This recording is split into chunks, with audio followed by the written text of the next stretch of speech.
Good evening, friends. This is my last video on the Journal Land Register.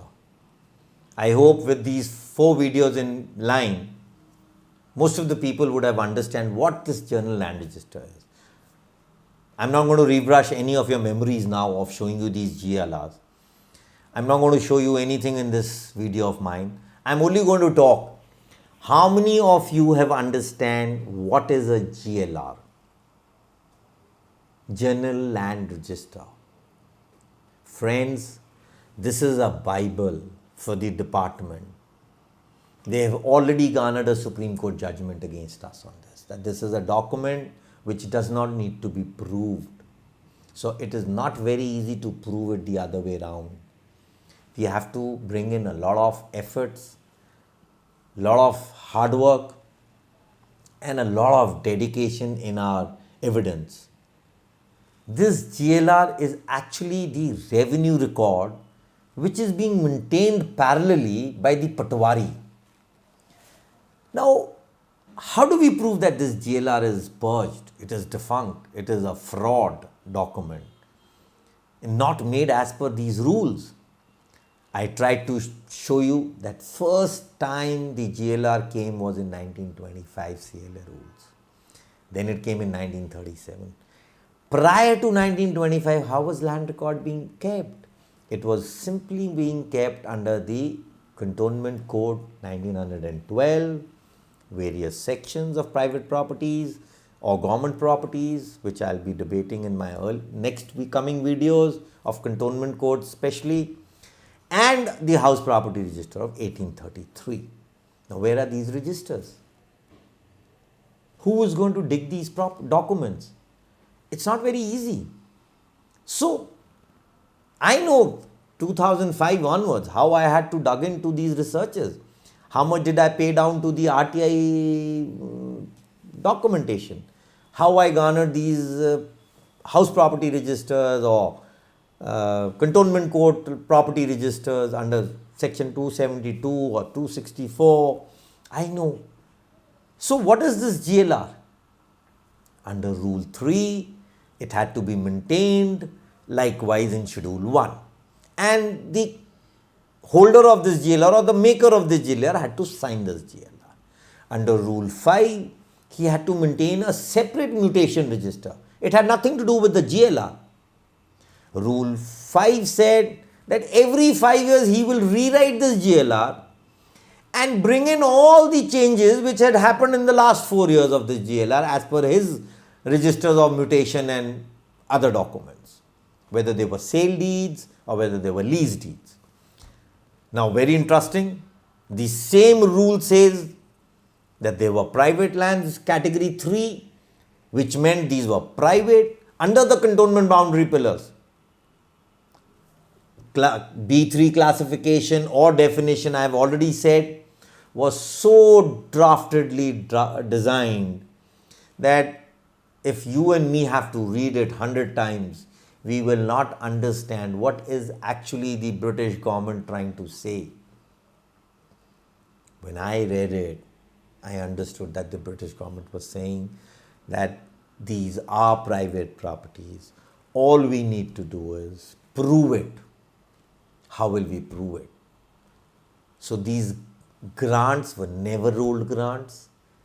Whether these were grants in perpetuity or whether these were grants of revenue-free assignments or these were grants on ground rent.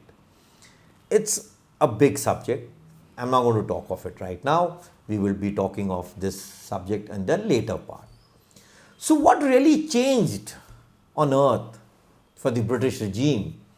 That in 1937, after 1925, they had to reformulate the Cantonment Land Admission.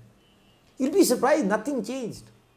It is only the mind, the vicious, the nefarious design which the British regime created in 1937, is they influxed a Rule 43 on us. You'll be surprised this Rule 43 was disastrous. It laid conditions. It said if the document of grant was forthcoming and it acknowledged that this property was a grant, the owner will sign an admission deed or an acknowledgement that this land belongs to government. If there was no document forthcoming, then what? It even said that the grant will not be divided without the permission of the Commander-in-Chief. It even said that the grant will not be transferred without the permission of the Government of India or the Commander-in-Chief. So these were those various riders which in Rule 43 the Britishers influxed. And everybody in these 1925 GLR or 1937 GLR were asked to give admission deeds. Go check your GLR. Has anybody managed to get his GLR from the DO office or the Cantonment Executive Officer? Ask them. You will see their predecessors have signed admission deed. Because if this property is mutated in your father's name or your grandfather's name or your predecessor's name after 1938 sale deed, it would be only after an admission deed. So please, bungalow owners, residents, don't live in a fancy. I have not given an admission deed. If you are a property owner prior to 1938 and 1925, then it may be that you have not given an admission deed. But it's less presumable by me after seeing so many journal land registers of various defense estate officers. But if it is, there are many who have not. But then the property would be standing in the name of the grandfather. So friends, this is what I was asking my cantonment president, Mr. late Rajkumar, in 2009. Let us go and challenge this journal land register that I had laid hands on the entire GLR of Ambala Cantonment. I had the registries in my hand. I had all the dates in my hand, and none of those entries were reflected in the GLR. So it was very easy for us to make it sub judice, but that's history. My president is no more.